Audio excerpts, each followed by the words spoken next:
क्या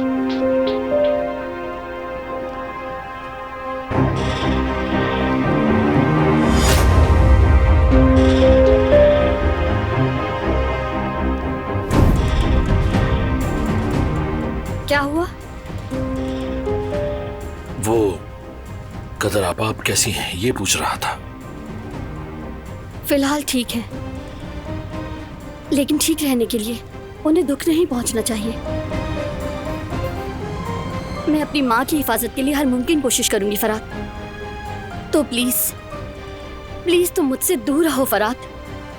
वो क्यों? मैं पहले भी दूर रह चुका हूं, लेकिन कोई हल नहीं निकला। कुछ नहीं होता, कोई फायदा नहीं होता। गुल,